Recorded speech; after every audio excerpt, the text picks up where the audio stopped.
안녕하세요. 희생파산 전문변호사 장현정입니다. 지난 시간에는 굳이 압류 때문에 보험을 해약하지 않아도 되는 이유에 대해서 설명을 드렸는데요. 그런데 이런 문의를 하시는 분들이 계셨어요. 개인회생을 신청하려고 하는데 가입한 보험이 너무 많은 거예요. 이 보험들 그대로 냅둬도 될까요? 결론부터 말씀드리면 채무자분들께서 가입한 보장성 보험이 너무 많은 경우에는 개인회생 신청 전에 미리 한번 정리를 하실 필요가 있으세요.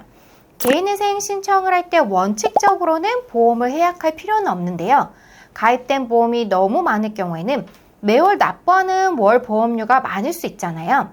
매월 납부하는 월 보험료가 일정 수준 이상일 경우에는 채무자분께서 법원에 내는 월 변제금이 올라갈 수 있어서 보험을 일부 정리해서 납입하는 총 보험료를 줄이시는 것이 필요할 수 있어요.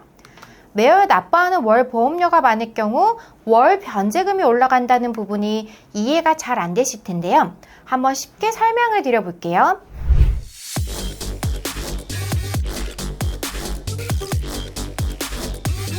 개인회생은 채무자의 소득에서 최저생계비를 제외한 나머지 금액을 월 변제금으로 계산해서 매월 법원에 납부를 하게 되는 건데, 채무자가 가입한 보장성 보험이 너무 많으면 법원에서는 월 변제금을 올리라고 보정을 내릴 수 있어요.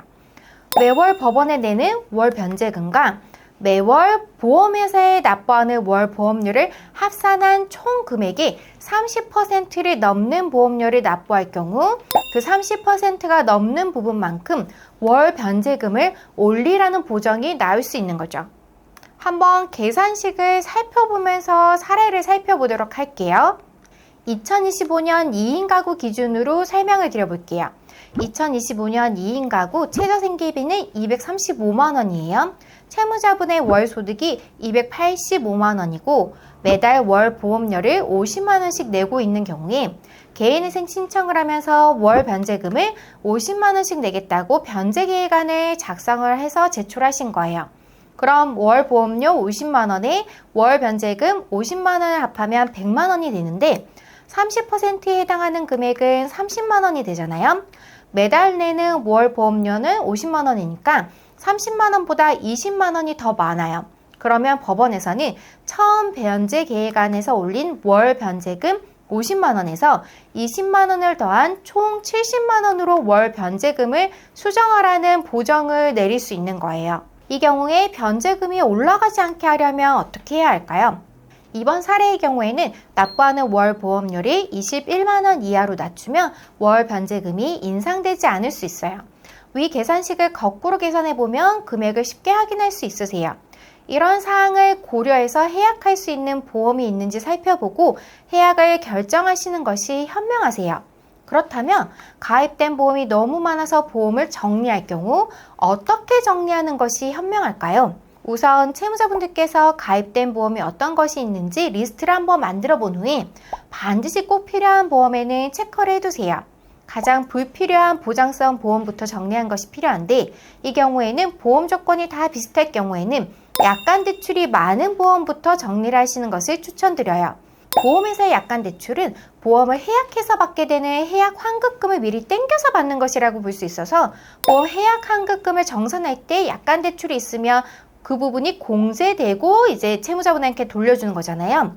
일반 신용대출과는 많이 다르죠. 그래서 개인회생을 신청할 때 약관 대출만 있는 보험사는 채권자로 넣을 필요가 없고 설사 신청을 해도 약관 대출은 탕감이 안 되는 채무인데 약관 대출이 있는 보험을 해약하면 해약 환급금에서 공제가 되어서 사실상 대출은 사라지게 되는 거죠. 보험 약관 대출이 많은 보험부터 정리를 하면 해약 환급금으로부터 대출 채무가 정리가 되니까 약관 대출 이자도 아끼고 보험금 때문에 월 변제금이 올라가는 것도 막을 수 있기 때문에 만약 개인회생 신청 시에 월 변제금이 인상되는 문제로 보험을 정리해야 할 경우 약관 대출이 있는 보험을 정리하시는 것이 필요할 수 있다는 점 꼭 기억을 해두시면 좋을 것 같아요.